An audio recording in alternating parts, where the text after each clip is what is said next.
Hola a todos y a todas, estamos en un nuevo un videochat sobre Pregunta Mieloma, y está con nosotros para contestar las preguntas que nos han llegado, para hablar sobre un tema que a veces no se aborda claramente en el ámbito en el sistema sanitario, en el ámbito de la salud, aunque ya veremos que el doctor Rafael Ríos Tamayo, que es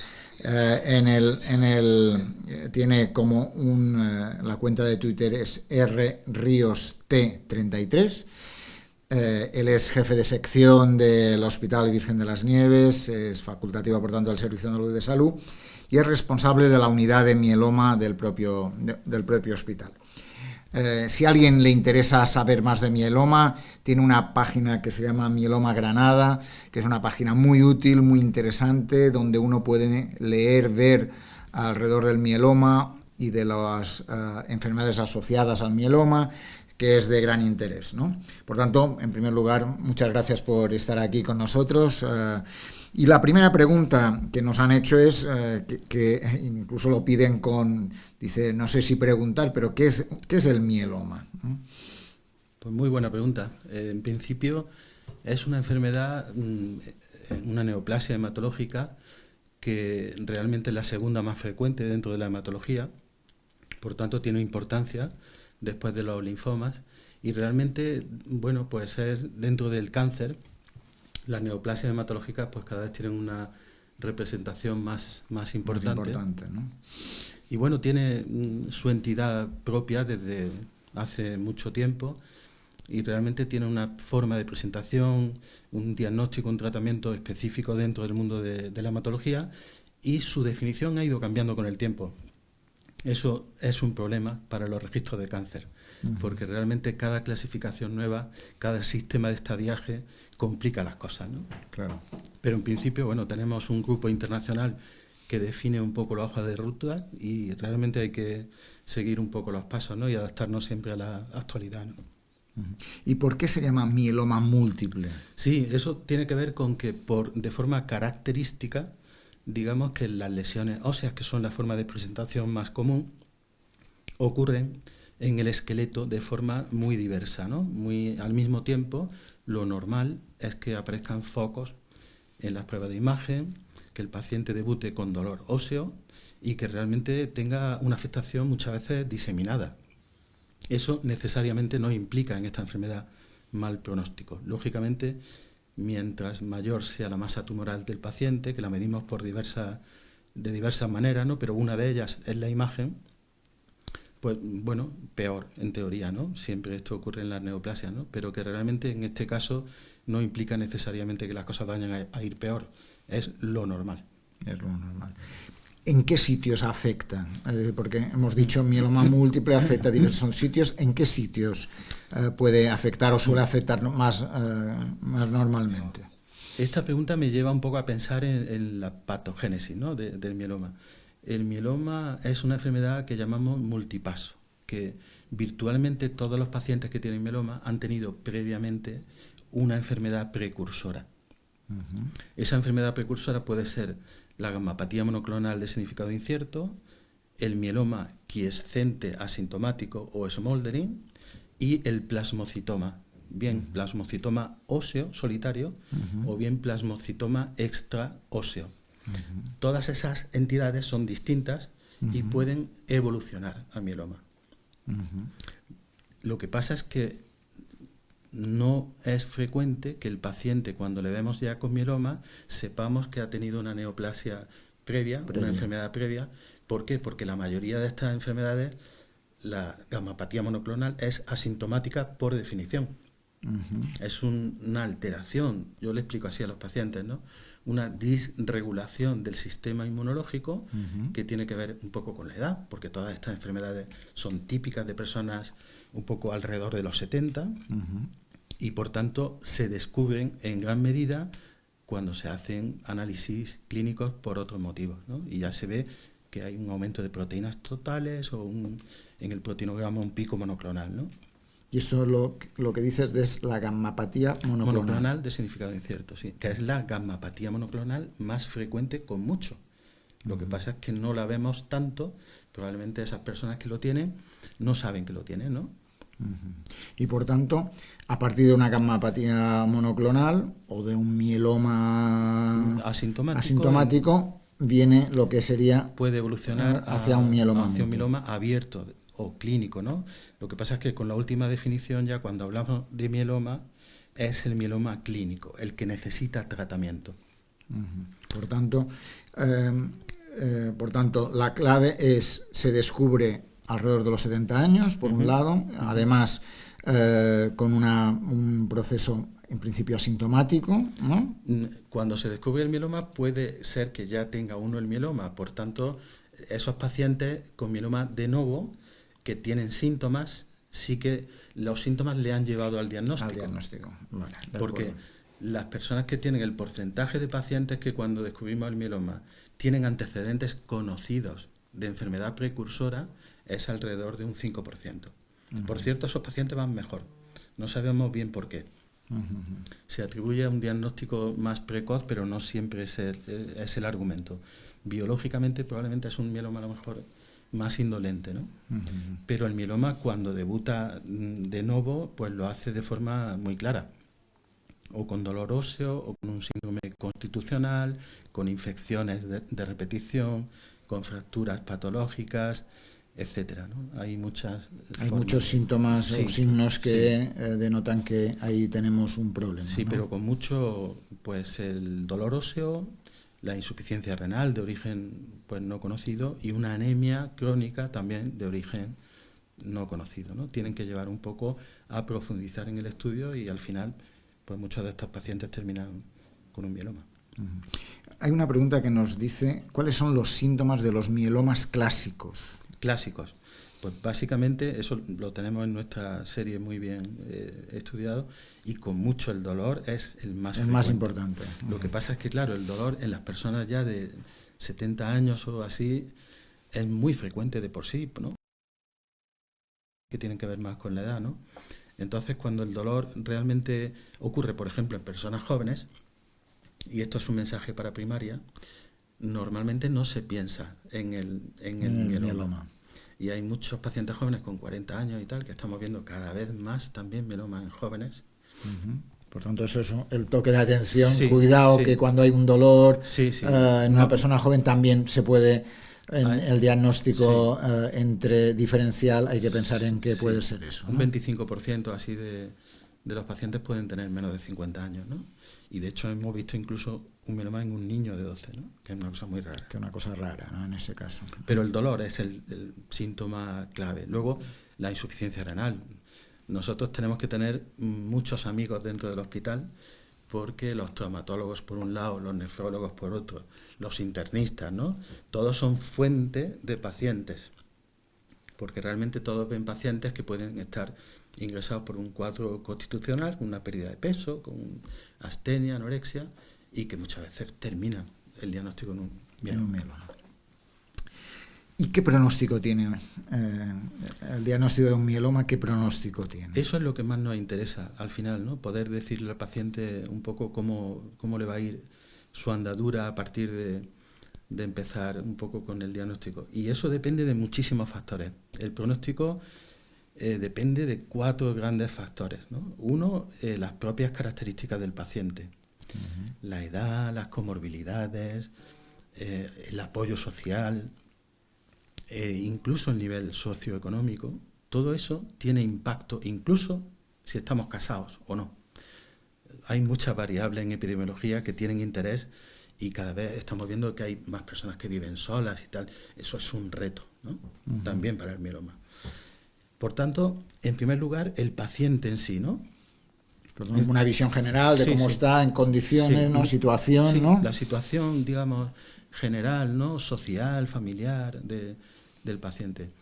Luego, las características biológicas del tumor. Es decir, el mieloma, como cualquier otro tipo de neoplasia, tiene su propia biología y realmente conocemos que hay alteraciones citogenéticas, moleculares, que tienen un impacto muy profundo, ¿no? en el pronóstico del paciente. Por otra parte, como en cualquier otro tipo de neoplasia, el estadio. Bueno, pues el estadio ha ido también evolucionando con el tiempo y el más habitual es el ISS, International Staging System, pero que también a su vez se ha ido enriqueciendo con otros parámetros que han demostrado también un valor pronóstico independiente. Y en último lugar, yo diría que la propia respuesta al tratamiento, porque eso no lo tenemos cuando empezamos a andar, eso lo vemos con el tiempo. Con el tiempo, ¿no? Con el proceso, cómo va reaccionando, ¿no? Entonces, que es un elemento fundamental también. Por tanto, cómo está la persona y cómo reacciona ante el tratamiento, ¿no? Por tanto, sabemos más o menos cuestiones de pronóstico, o tenemos una visión global del pronóstico, sabemos lo que es, sabemos cómo progresa. ¿Cómo se diagnostica? ¿Cuál es el proceso diagnóstico de un mieloma? Bueno, porque hemos hablado de dolor, de síntomas, hemos hablado de algunas cuestiones que pueden pasar, pero seguramente nos escuchan en este videochat con el hashtag Pregunta Mieloma con el doctor Rafael Ríos, nos preguntan, ¿y cómo me diagnostican eso? Bueno, en muchos casos el primer punto de atención puede ser que en un análisis, como hemos dicho, un médico de familia pues vea alguna alteración que le haga pensar en ello. Pero el mieloma, aunque sea una gammapatía monoclonal, no siempre hay gammapatía monoclonal en el mieloma. Es decir, no todos los casos tienen de base la gammapatía, ¿no? Hay un tipo de mieloma que se llama mieloma no secretor, en el cual pues no se ve ningún tipo monoclonal, ningún componente monoclonal, ni en sangre ni en orina. Entonces hay que estar atento también, porque aunque sea un 4% así, no se nos puede ir de vista, ¿no?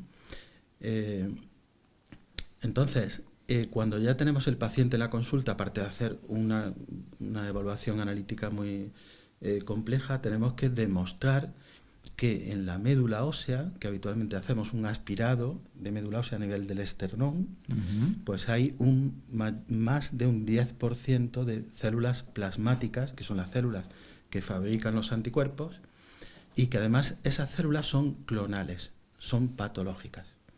Y de hecho nos interesa mucho el ratio, el porcentaje de células plasmáticas patológicas, que la podemos conocer con el estudio del inmunofenotipo, en relación con las células plasmáticas normales. Eso también tiene interés pronóstico. Una vez que ya tenemos un paciente con una plasmocitosis clonal demostrada superior a un 10%, que tiene o no un pico en la sangre o en la orina, pues realmente hay que analizar esa médula en relación también con el riesgo citogenético. Tenemos que hacer un estudio citogenético ya no estándar, sino por FISH. Sí, enfocado a buscar qué pasa ahí, ¿no? Es decir, sabemos que hay un problema monoclonal, ¿no? de la gammapatía, y tenemos que saber qué tipo, ¿no? qué hay ahí, ¿qué alteraciones hay? Porque esas alteraciones, que ya las vamos buscando con sondas específicas, pues nos van a decir mucho del pronóstico del paciente. Por tanto, con eso se hace el diagnóstico. ¿Cómo empieza el tratamiento? Es decir, el proceso de diagnóstico supongo que no es fácil, digo, porque implica un tiempo determinado para poder llegar a la conclusión de qué tipo de mieloma tenemos delante. Entonces, a partir de ahí nos vamos a un tratamiento. ¿Cuál sería el tratamiento que...? Bien, antes de empezar con el tratamiento, yo creo que hay dos puntos que en oncología en general y en oncohematología también tienen mucho interés. Y también un mensaje un poco para todo el mundo, para el sistema sanitario en general, que son el retraso diagnóstico, que debe ser mínimo. O sea, el paciente, cuando tiene síntomas, la cultura sanitaria debe hacerle ver que tiene que buscar atención rápido, no dejar pasar el tiempo, y los médicos de familia también tienen que tener una visión un poco agudizada de todos estos temas, ¿no? Y luego está el retraso terapéutico, que es el tiempo que tardamos desde que tenemos ya el diagnóstico hecho hasta que empezamos el tratamiento. Ese es muy pequeño, se mide en días y son 10-12 días de mediana. Pero el retraso diagnóstico sí que se mide en meses, y tenemos entre 4 y 5 meses También, por tanto, es importante hacer cuanto más rápido sea el diagnóstico, mejor pronóstico tendrá. Efectivamente. ¿No? Aunque depende del tipo que hemos dicho antes, de la persona y tal, pero probablemente estamos en mejores condiciones de afrontar ese mieloma, ¿no? Entonces ya cuando llega la hora del tratamiento, pues aquí viene un poco el motivo por el cual el mieloma está un poco de moda, y es una enfermedad pues mediática, porque realmente ha evolucionado de forma vertiginosa en los últimos años. Han aparecido fármacos que en la FDA, por ejemplo, hay años que se han aprobado 3 fármacos para el mieloma juntos. 3 fármacos se han aprobado para el mieloma. Sí. Entonces, es decir, por tanto, por tanto implica de que se está investigando alrededor del tema del mieloma de una forma muy intensa. Se están descubriendo nuevos tipos de fármacos, nuevas generaciones de fármacos, concretamente de los inhibidores del proteasoma y de los inmunomoduladores, pero luego, bueno, pues están apareciendo nuevas moléculas y además nuevas combinaciones, que tienen mucho que ver también con otro tema que también aquí se ha tratado, que es la inmunoterapia, ¿no? Entonces, el tratamiento hoy en día del mieloma, por decir 4 adjetivos importantes, pues debe ser personalizado, individualizado, aunque a día de hoy no tenemos un score pronóstico que nos permita saber de entrada qué paciente va a responder y qué paciente no, pero eso está a la vuelta de la esquina. El tratamiento debe ser también adaptado al riesgo. Hemos dicho que una de las características de la enfermedad es la heterogeneidad de todo tipo. Heterogeneidad clínica, epidemiológica, clonal, molecular. Y ese tratamiento tiene que ir dirigido para ese paciente en concreto, ¿no? Y otra característica que estamos todos convencidos que el mieloma, el tratamiento debe tener, es que debe ser un tratamiento continuo. El objetivo real hoy en día es curar de verdad. Y somos capaces de curar algunos mielomas ya, pero queremos curar muchos más. ¿Qué porcentaje se curan en estos momentos? Muy buena pregunta, porque eso cada autor puede dar distintos porcentajes. Cifras, ¿no? Sí. Yo creo que siendo humildes, que tenemos que tratar los datos, ¿no?, como tal y como son, no diría que son muchos, pero yo me atrevería a decir que al menos un 10% de los pacientes, sobre todo jóvenes, que son sometidos a trasplante de médula, pues consiguen duraderas en el tiempo con enfermedad mínima residual negativa, y hoy en día tenemos una definición operativa de cura que puede ser pues tener una remisión completa mantenida con mínima residual negativa durante 5 años o más. Pero realmente la curación con mayúsculas es algo todavía más sólido. Y esa ya está más lejos todavía de nuestra... De todas formas, por lo que antes nos decía el doctor Rafael Ríos, hay unas líneas importantes de investigación en este campo, por tanto, probablemente en el tiempo vamos a tener mejores resultados, o se espera que se mejoren en los resultados, ¿no? Sin duda. Nosotros aquí tenemos la suerte de participar con el Grupo Español de Mieloma en muchos ensayos clínicos, y uno de ellos es el ensayo GEM-CESAR, que lo que hacemos es tratar a los mielomas en esa fase precoz, asintomática, quiescente, que todavía no está el paciente sintomático. Y en esa fase la doctora Mateos, que es la coordinadora del estudio, pues espera que podamos curar de esta manera que hemos definido 1 de cada 3 pacientes aproximadamente. 1 de cada 3 pacientes. Por lo tanto, estamos mejorando las cifras que partíamos inicialmente, y un poco, y supongo también que el proceso yéndonos a años atrás, por tanto, es un cambio radical, ¿no? Radical. Eso se ve muy gráficamente en las curvas de supervivencia, en las curvas de supervivencia libre de progresión. Cualquiera que tenga un registro como nosotros, ¿no?, que pueda ver en el tiempo, ¿no?, 3 décadas, pues realmente vemos ahí plasmado realmente todo el esfuerzo que se ha hecho en investigación, en tratamiento de soporte, en una optimización del trasplante, etcétera. Todo eso ha contribuido a que los pacientes vivan más y además vivan mejor, con mejor calidad de vida. Por tanto, eso es un elemento fundamental. Hay una pregunta alrededor de en qué etapa me encuentro, ¿no? Yo, paciente, me han dicho que tengo un mieloma, pero seguramente la importancia del éxito del tratamiento va ligado a mi etapa, ¿no? En dónde estoy, ¿no? De hecho, ya has comentado cosas alrededor de personas de determinada edad, has hablado de personas que tienen una gammapatía monoclonal asintomática, ¿no? Y por tanto supongo que hay niveles, ¿no? Sí, sí, realmente la enfermedad es muy heterogénea, ¿no? Entonces, no se trata de estar en un momento en el tiempo, porque a lo mejor puedes tener el estadio como guía un poco de esa evolución, pero tampoco el estadio mide evolución, mide carga tumoral.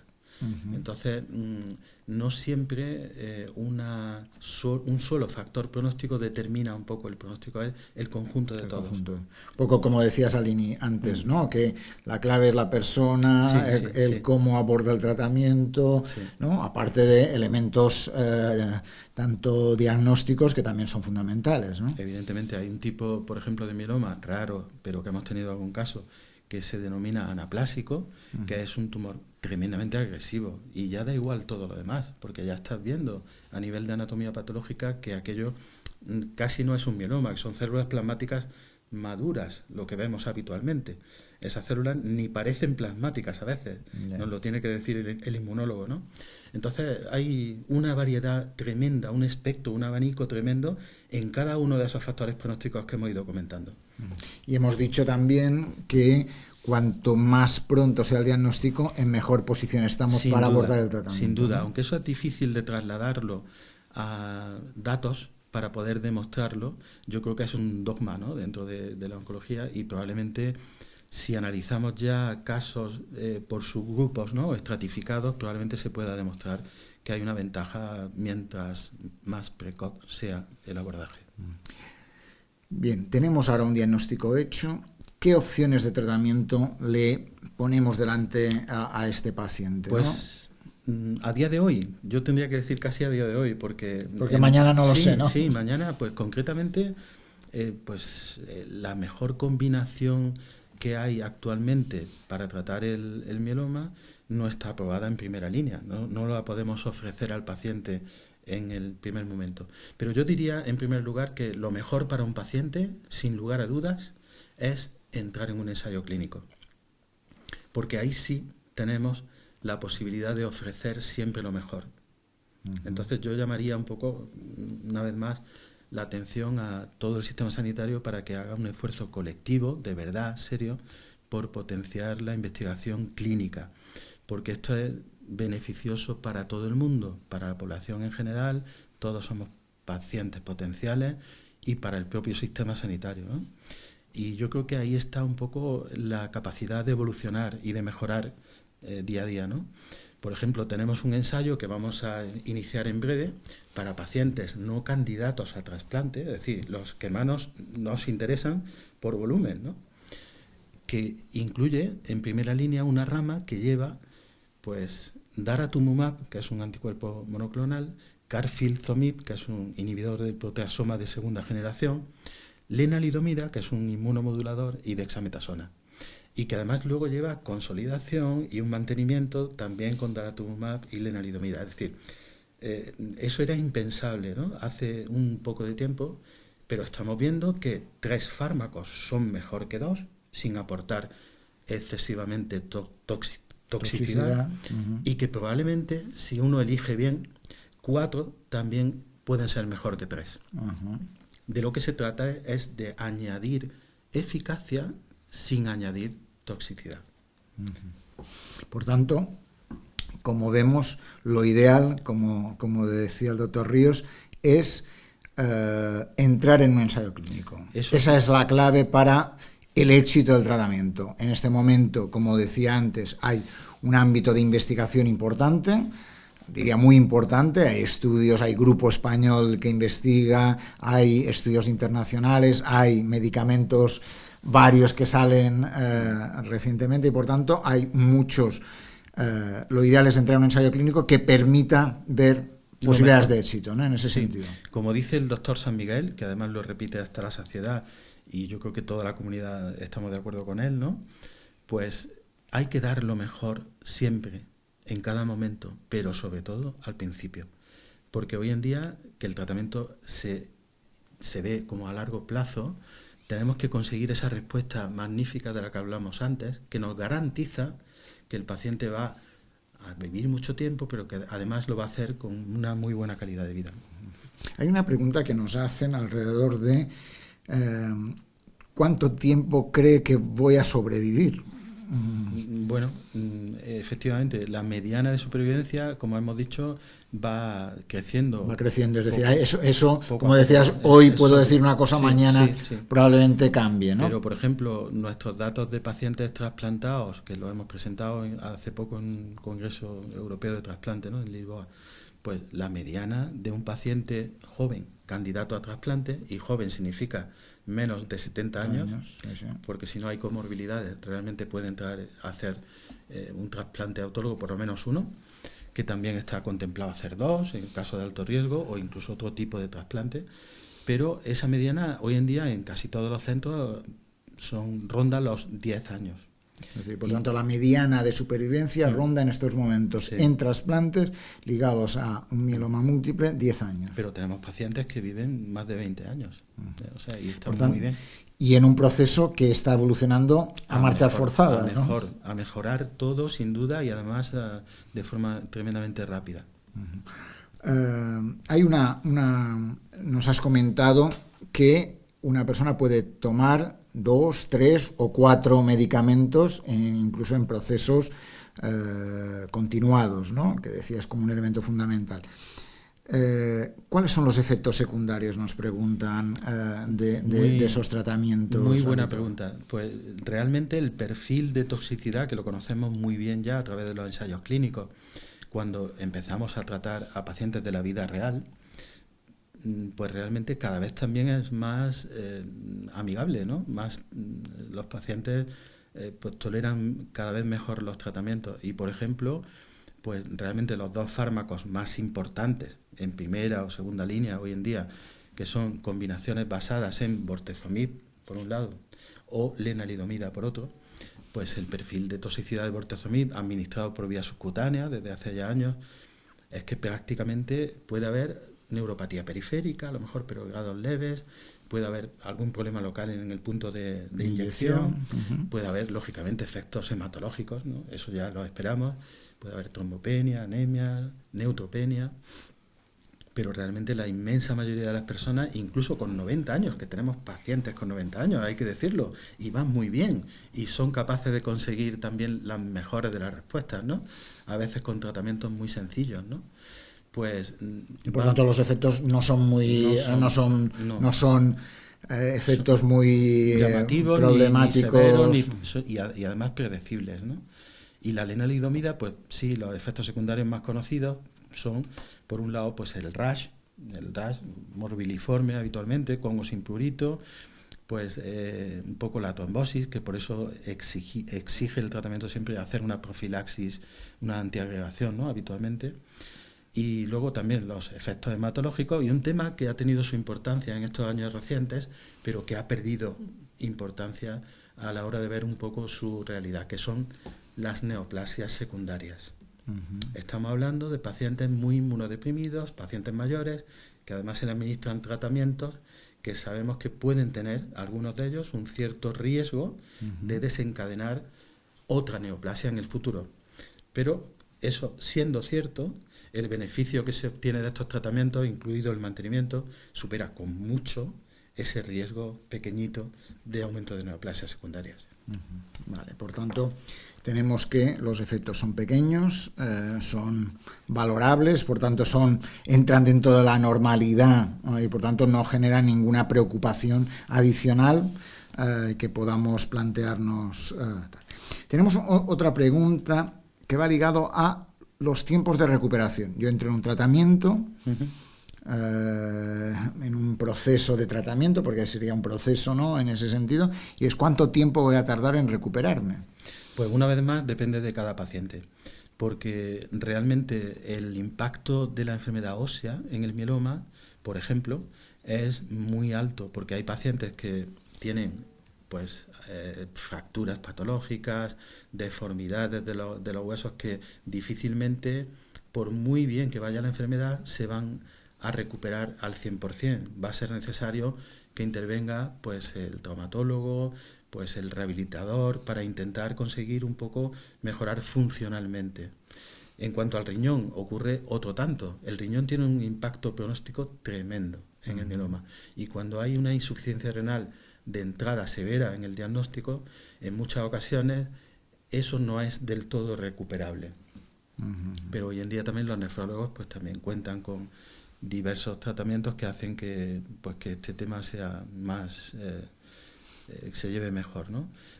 Cada paciente percibe la calidad percibida, ¿no? Sus problemas de una forma peculiar, y hay que intentar pues un poco normalizar todo lo que podamos para que haga una vida activa. El objetivo nuestro ya no solamente es curar la enfermedad, sino que el paciente vuelva a la sociedad, y si estaba trabajando, que vuelva a trabajar lo antes posible, ¿no? En ese sentido que dices, lo que queremos es una recuperación de volver a la vida, volver al trabajo, ¿no? Por tanto, hay una pregunta en ese sentido. ¿Cuándo puedo volver a trabajar después de un tratamiento? Mientras antes mejor, porque realmente una vez que hemos pasado, las fases del tratamiento son inducción, que es un poco el primer tratamiento, luego hay una consolidación, que en el caso de los jóvenes conlleva el trasplante autólogo de sangre periférica, y luego hay una consolidación también farmacológica y un mantenimiento. El mantenimiento ha adquirido una importancia tremenda porque es donde más se diferencia el manejo en función del riesgo citogenético. Pero hoy en día el mantenimiento se pone, en teoría, para toda la vida, hasta progresión. Con lo cual, pues esa primera línea se dilata mucho más en el tiempo ahora que antiguamente, que uno daba un tratamiento recortado en el tiempo y uno esperaba que el paciente volviera a tener problemas. Tú has comentado en un momento determinado que uno de los efectos secundarios del tratamiento a veces puede ser tener un nuevo cáncer, ¿no? De alguna forma. Nos preguntan un poco qué probabilidades tengo de que me vuelva, que pueda tener otro mieloma o otra neoplasia, otro cáncer ligado al mismo, ¿no? El mieloma, hay que decir la verdad, y es una enfermedad que tiende a recurrir. O sea, el curso natural de la enfermedad es que si no continuamos con el tratamiento, la enfermedad probablemente vuelva. Hay pacientes que están mucho tiempo en remisión y que tienen recaídas tardías. En ese contexto ya no sabemos si realmente esa enfermedad es la misma que tenía al principio o se trata de otra enfermedad, porque no olvidemos que esta enfermedad, como tantas otras, surge de un ambiente y de un condicionamiento genético, que el paciente además persiste teniéndolo, ¿no?, en el tiempo, ¿no? Entonces, realmente que haya una recaída es algo que hay que contemplar siempre. Y hay que evitarlo a toda costa, porque una recaída es un desastre, un impacto tremendo en todos, empezando por el paciente, pero también en todo el sistema, ¿no?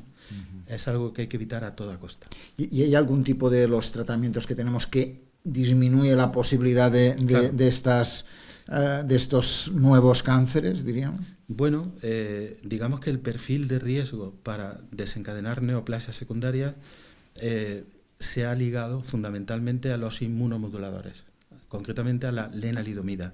Tanto es así que un ensayo clínico de mantenimiento en el año 2012 por el grupo francés pues se paró. El primer autor era Michel Attal. Se paró en el tiempo porque bueno, se detectó como un warning que veían un poquito más de lo debido pues neoplasias secundarias, ¿no? Realmente eso se ha visto ya en estudios epidemiológicos en poblaciones muy amplias, y se ha visto que el porcentaje es muy poco mayor del porcentaje que puede ocurrir en la población normal, pero es algo que hay que comunicar al paciente en el momento que empezamos con este tratamiento. No hay que engañar y realmente hay que asumirlo.Nosotros lo tenemos que asumir, pero el paciente también. Muy bien. Tenemos una cuestión. Una de las cosas que nos planteaba el doctor Ríos, es el tema de uno de los tratamientos que se utiliza, es el trasplante, ¿no? ¿Qué porcentaje de pacientes entran dentro de la posibilidad del trasplante? Nos preguntan. Pues cada vez más, teniendo en cuenta que no hay un condicionamiento ya por la edad, que prácticamente hasta 70 años lo consideramos como potencial y que no todos los pacientes tienen comorbilidades que contraindican el llevar a cabo el trasplante, como pudiera ser una insuficiencia cardíaca o una enfermedad pulmonar obstructiva crónica ya importantes, pues realmente aproximadamente en nuestro hospital yo diría que entre un 30 y un 40% de personas van habitualmente al primer trasplante. Ya digo que en muchos 30-40% de pacientes que tenéis van a un primer trasplante, sí, ¿no? Hemos dicho que también podrían ir a un segundo, ¿no? Efectivamente, cada vez está más claro que cuando hay un alto riesgo citogenético en el estudio basal y la respuesta al primer trasplante ha sido una supervivencia libre de progresión más allá de 18 meses, probablemente está indicado hacer un segundo trasplante como plataforma para cerrar el tratamiento, ¿no? En ese sentido de lo que comentabas de la continuidad, ¿no? Que es un elemento clave que decías antes. Hay una pregunta que nos llega que es alrededor de si hay tratamientos en estos momentos con células madre. Bueno, no sé si se están investigando en ese sentido, no lo sé. Hay mucho estudio al respecto, ¿no? De la célula madre no deja de ser un tipo de inmunoterapia, ¿no? Y realmente pues estamos en la era de la inmunoterapia y hay pues ensayos clínicos con las CAR T-cell, que es también pues un tipo específico de terapia con células modificadas genéticamente para que vayan a cumplir un objetivo específico, ¿no? Y realmente la ingeniería genética está detrás de todo esto y las posibilidades que se vislumbran son muy, muy importantes, ¿no? Tenemos esta semana una visita de un posible ensayo clínico con un anticuerpo también biespecífico, que también están de moda, anti-BCMA, y realmente el conocimiento de la inmunología no podía ser de otra forma, es clave para curar el mieloma, porque lo que falla al principio es el propio sistema inmune del paciente. Claro. Hay un que tiene sentido que sea por ahí, ¿no? Todo el sentido del mundo. Claro. Quien gana la batalla es el propio sistema inmune del paciente, ayudado por mecanismos externos, ¿no? Efectivamente. Por tanto, una de las líneas que tiene sentido es ese, y por tanto, esa es una línea de acción y que por tanto tenemos que saber un poco cómo se hace. Hay una pregunta que nos hacen y es sobre el tema del coste del tratamiento. Muy importante también. Coste del tratamiento, porque seguramente hemos hablado de todo un proceso diagnóstico, hemos hablado de tratamientos diversos, estamos hablando de ensayos clínicos y por tanto estamos hablando de tratamientos, supongo que caros, ¿no? Sí, sin duda. Yo creo que incluso en las revistas científicas el tema del coste ha tenido un protagonismo creciente porque realmente incluso en los países más desarrollados económicamente llega un momento que se cuestiona la sostenibilidad del sistema, ¿no? Y en España, yo no sé si somos ricos o pobres en este momento, pero realmente hay que pensar en el coste siempre. Y desde que somos estudiantes ya van inculcando, ¿no? este mensaje. Los fármacos tienen un sistema de producción que realmente es muy costoso y las empresas que están detrás son empresas y entendemos que tienen que tener un margen. Lo que sí es cierto es que desde el punto de vista social y en países emergentes, pues realmente el mieloma se trata con lo que se puede. No hay disponibilidad para estas cosas que empleamos a veces aquí. Y aquí también tenemos que hacer un esfuerzo por optimizar aquello en lo que podemos y aquello en lo que no puede ser de otra forma que a través de los ensayos clínicos. Es decir, que hay tratamientos que si hacemos coste en euros al mes, pues sale una cifra que, claro, sorprende, ¿no? Sorprende y que es muy difícil de mantener. Sí. El otro día se presentaba un informe en España sobre el coste de los tratamientos oncológicos en general, que según algunos estudios supera lo que debería ser, al menos, ¿no? Sí. En ese sentido supongo que también hay toda una línea para plantearnos un poco qué es lo que podemos hacer. Pues probablemente estas son las preguntas que nos han llegado. No sé si llevamos ya 40 minutos de agradable, muy agradable videochat donde hemos ido contestando a las preguntas que nos han llegado, en la cual yo creo que tenemos una visión muy global de qué es, cómo se diagnostica, cómo se trata, el tema del proceso de investigación, qué se está haciendo y qué se puede hacer. Me gustaría un poco que nos hablaras un poco del proyecto Mieloma Granada. Es una pregunta más mía en ese sentido, un poco que nos cuentes un poco. Es un proyecto, ya he dicho antes que se puede entrar en una página web con información muy interesante. Me gustaría que nos lo contaras, porque creo que no es normal o no es habitual que haya servicios clínicos que nos den información poblacional para que podamos saber y conocer más sobre la enfermedad, en este caso sobre el mieloma. Cuéntanos un poquito. Pues esto nace un poco de la necesidad que yo percibo desde que era pequeñito, ¿no? En el mundo de la medicina, de estar muy en contacto, muy relacionado con el paciente, de hacerle partícipe desde el principio en todas las decisiones, de ir de la mano. Y ir de la mano significa dar nuestro apoyo. Y nuestro apoyo no es pasar visita y hasta dentro de un mes o hasta la siguiente cita. El paciente necesita sentirse seguro. Y seguro significa tener a su médico, a sus profesionales sanitarios, si es posible más, enfermería y otros, cercanos, comunicación. Yo creo que el paciente pues nos puede llamar por teléfono, nos puede enviar un correo electrónico y también sería deseable que pudiéramos tener una página web donde poder comunicarnos. Páginas web hay muchísimas, probablemente mucho mejores que esta, lógicamente, pero esta es para los pacientes de aquí, de Granada. Y es muy importante que le hagamos ver un poco cómo está la sanidad aquí en Granada y qué le podemos ofrecer desde aquí. Y realmente eso tiene interés, porque no nos interesa tanto la Clínica Mayo, que nos pilla un poco lejos, que a lo mejor tienen algunas cosas mejores que nosotros, pero a lo mejor tenemos nosotros algunas cosas mejores que ellos, seguramente. Ojo. Entonces, esa cercanía yo creo que para el paciente es clave. El paciente sabe quién es su médico, sabe que puede acudir a él a través de mecanismos de comunicación y tenemos que poner en marcha todos los que sean necesarios.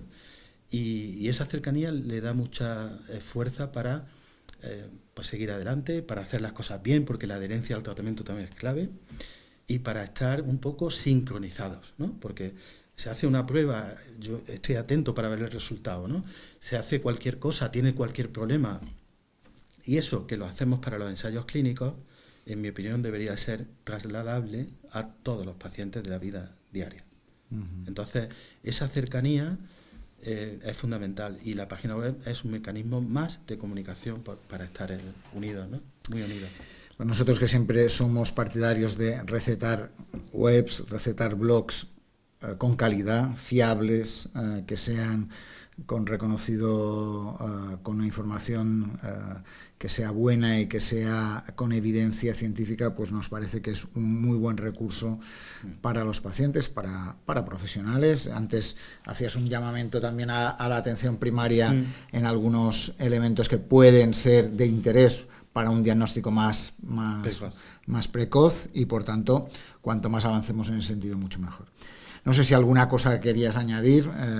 Bueno, por decir algo así un poco que no hemos hablado, pues yo creo que desde la propia sociedad española, ¿no?, de hematología y hemoterapia y el Grupo Español de Mieloma, estamos un poco preocupados por todas estas cosas que hemos hablado. Y hay un proyecto reciente también que se llama Human, que lo que estamos valorando es el impacto de toda la enfermedad en cada una de sus etapas, en todo el itinerario, no solamente en el paciente y en su enfermedad, sino en la familia, en la calidad de vida, y un poco procurar humanizar, ¿no?, esa atención sanitaria a estos pacientes. Porque aprovecho, ya que no ha salido antes preguntas, ¿eso afecta mucho a la familia en general? Claro. O sea, por ejemplo, el momento del diagnóstico es clave, el momento de una recaída, pues hay que dar malas noticias también, hay que saber darlas, y eso tiene un impacto, ¿no? No solamente emocional, sino también en todo el círculo, ¿no?, del paciente, que hay que intentar mitigar en lo posible, ¿no? Y mirar para adelante, que hoy en día tenemos pues muchos elementos para ser optimistas, ¿no? Efectivamente, lo que nos has contado nos Nos ha gustado mucho, creo que estamos en una situación muy buena, ¿no? Sí, en la cual la investigación va para adelante, tanto en fármacos como en ensayos clínicos que nos permiten pensar en que estamos en una buena vía, ¿no? Sí. Y que por tanto seguir esa vía nos puede llevar a tener pronto, porque decías hoy, no sé mañana, ¿no? En ese sentido. Lo mejor.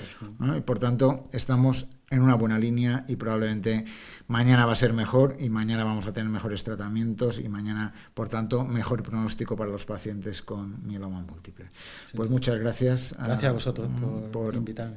Bueno, muchísimas gracias.